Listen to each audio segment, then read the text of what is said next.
With global outrage swirling about the shooting of Palestinian civilians at aid centers, a new bombshell statement from the Gaza Humanitarian Foundation is shedding new light on the situation, saying 12 aid workers were murdered by Hamas while others were tortured. Well, Shimon Myers, CEO of Arise, is back to unpack this news. So, Shimon, what do you think about what GHF revealed?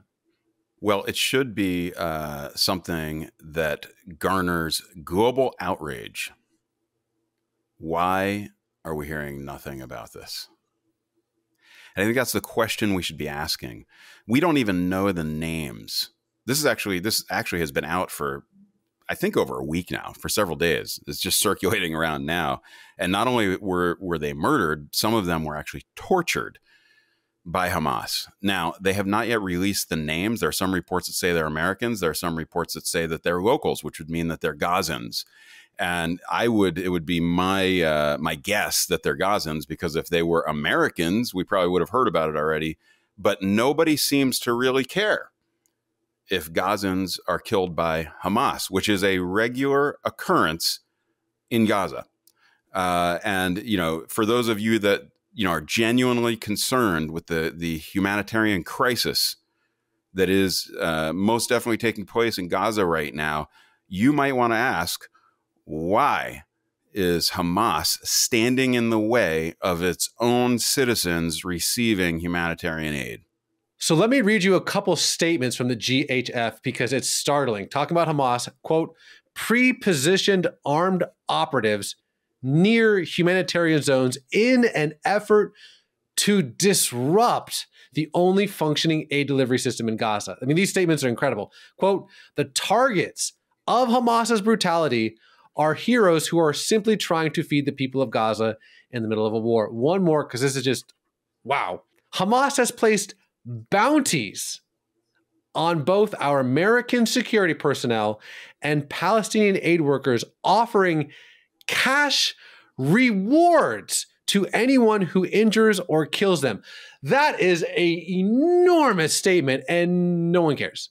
What do you think this says about the video we did yesterday about Palestinians being killed at aid centers?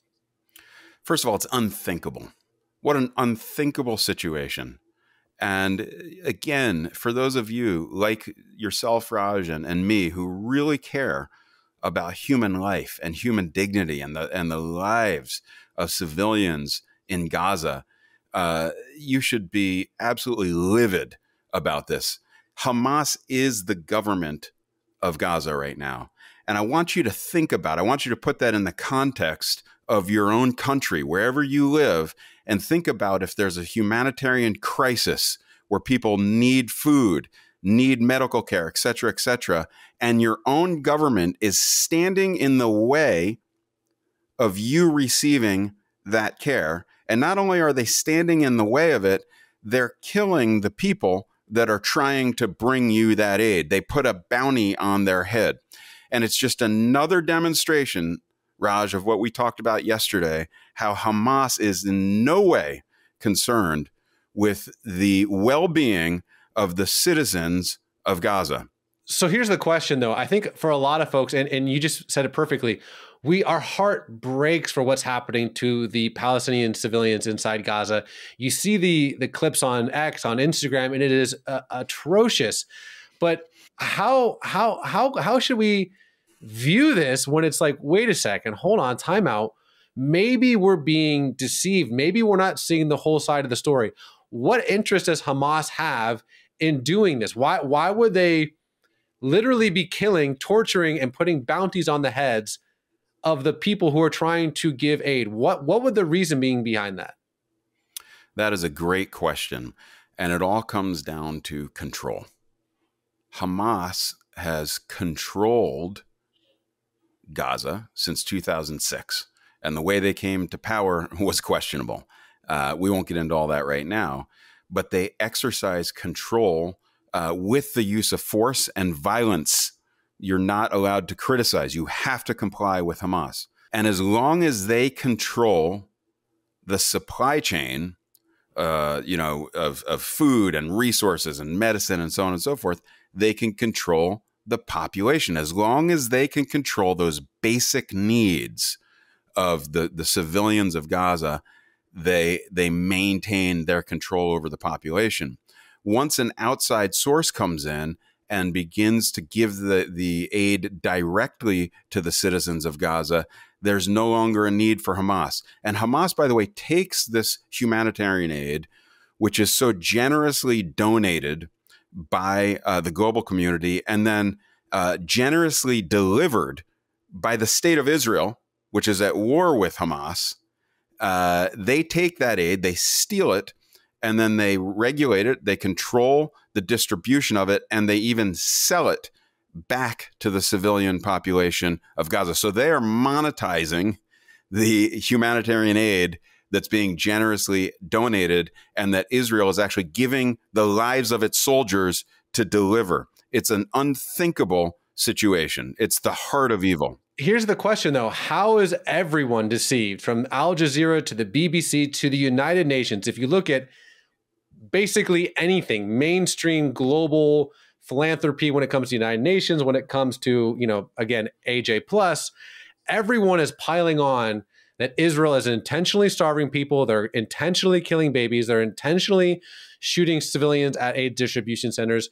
They're intentionally starving the people. I mean, everyone that has a microphone seems like is saying the exact opposite of this. So what's going on? Well, it leads to a question. Should we be trusting linear mainstream media? Has linear mainstream media been bought and paid for and now is just an outlet of propaganda, especially these extreme versions of it? Al Jazeera is unquestionably is concerned with one issue and one issue only, although, every now and again they may report on something else. But they clearly are an organization. First of all, they're owned by Qatar. And secondly, they're an organization that is committed to, framing Israel in the poorest light that they possibly can, and has been for many, many years now. And so, how can you be a news agency that's just supposed to be delivering news when you have an agenda? When you look at bodies like the UN, again, you'd have to jump into the weeds, and it's only a couple layers of research to understand the major voting blocks that are in the UN. Again, it's the OIC. Look it up. The OIC, the Organization of Islamic Cooperation, and the NAM, the Non-Aligned Movement, which started during the Cold War, really trying to mediate between the Soviet Union and the United States. But eventually they ended up moving in this very socialist direction, and they represent a majority in the UN. So they have over 120 countries that they represent, about 62% of the UN, and therefore they have a perpetual and indefinite majority. So, and they have an agenda. That's what you have to understand. These are not neutral governing bodies anymore. They're taking their power and they're using it towards an end, which is to discredit, delegitimize, undermine Israel. But really the reason for that, I'm so sorry to monologue here, there's a greater story that's unfolding, which is Judeo-Christian Western civilization and democracy against those that seek to destroy it and undermine it. Well, it usually seems to me like everything that they're accusing, defenders of Israel doing, they themselves are the ones actually doing it. I see a lot of comments, how much did they get paid to say this? How much is the Zionist entity paying you? How much is AIPAC paying you? Let me just state off right at the bat. Shimon is on here right now for free. We've never paid him ever. I've never received a dime from the state of Israel, from AIPAC. I've never even been to an AIPAC conference. So all of these statements, and we've had people that have left Islam to find Christianity. They go, how much did the Zionist entity pay them? Let me state this unequivocally. We have never paid a dime to any guest that at least I've ever had on here. So it's just like, that's not true at all. But you, who gets funded by Qatar, are the ones making this accusation. So it's like they're accusing people that have a heart for Israel. Doesn't mean everything that Israel does is good. Doesn't mean we can't criticize Israel. Doesn't mean there aren't plenty of videos to go around that's like, that was wrong, that was wrong. Of course. You want to find people criticizing Israel? Talk to Israelis. But this whole idea that it's like bought and paid for, I would love to see that money. I live in California. I got a mortgage to pay. I've never received a dime from the state of Israel. But it is interesting that the things that they accuse people that at least give Israel a fair shot of doing, they themselves are doing that. So Shimon, we could Raj, talk about this for a long time. That's a great point. As we're winding down, I would encourage you and your listeners, if you have not understood this, or if you have that same question, do yourself a favor, just get out your phone and Google accusation in a mirror. Accusation in a mirror.